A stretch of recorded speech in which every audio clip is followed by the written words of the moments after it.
What if I told you there's a 9-year-old girl whose single outfit choice can crash websites worldwide, whose smile is worth millions to the British economy, and whose future is already mapped out for the next 80 years? This isn't fiction. This is the real life of Princess Charlotte of Wales. And today, we're pulling back the royal curtain to reveal secrets the palace doesn't want you to know.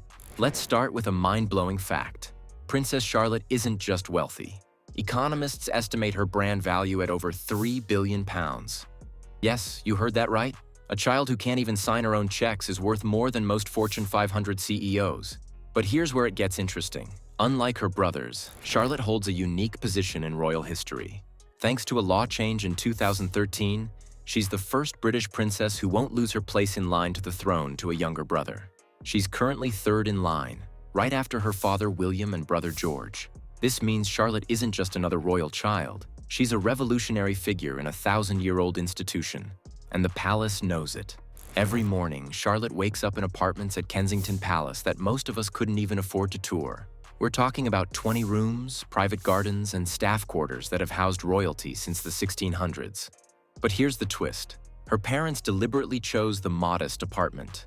Modest, of course, being relative when your neighbors include priceless art collections and crown jewels. Now let's talk about the elephant in the room. Or should I say, the designer dress in the wardrobe. Remember when Charlotte wore that yellow cardigan with sheep on it? Within 4 hours, the small British company that made it received over 100,000 orders. They had to shut down their website. The owner later revealed they made enough profit in one day to keep the business running for 5 years.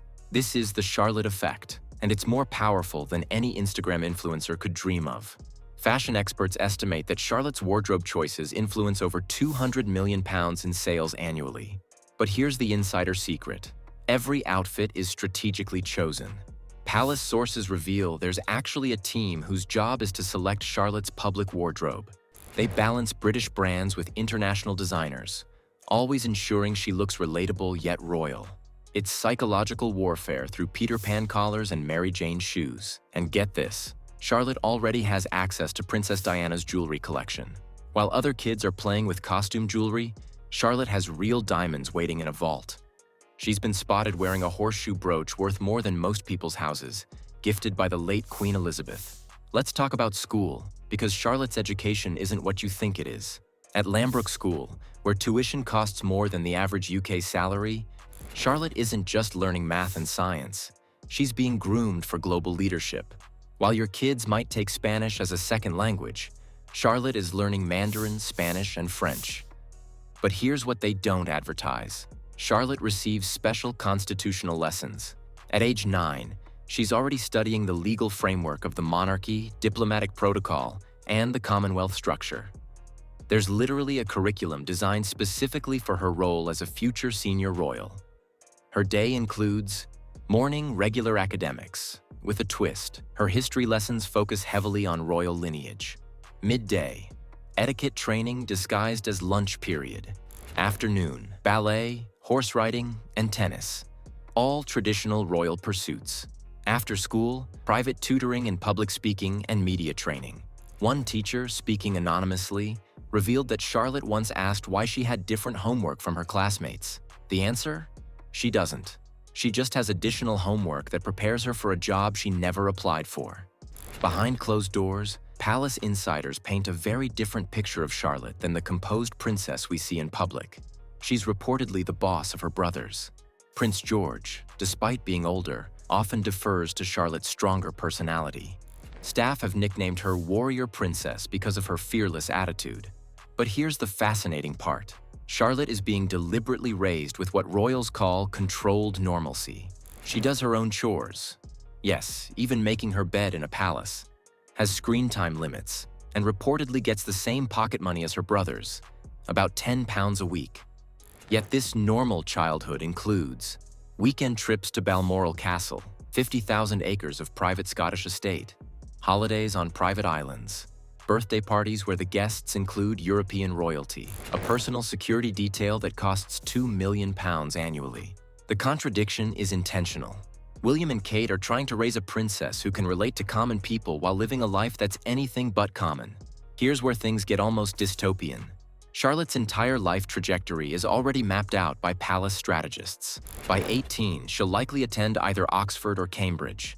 Both parents are alumni. Her gap year will involve carefully orchestrated charity work in Commonwealth countries. By 25, she'll have her own royal patronages. Insiders suggest mental health and children's charities are already being earmarked for her. Marriage? The palace reportedly has a file of suitable potential partners, all from aristocratic or wealthy families, all thoroughly vetted. She'll be encouraged to marry by 30, have children by 35, and take on senior royal duties by 40. But here's the twist nobody's talking about. Charlotte might be the first senior royal to say no. Growing up in the social media age, with Prince Harry's dramatic exit fresh in memory, Charlotte represents a new generation. She might choose love over lineage, career over crown, freedom over duty. And that terrifies the palace. So what's the real story of Princess Charlotte? She's not just a wealthy child playing dress-up. She's a billion-pound brand, a constitutional revolution, and possibly the future of the monarchy itself.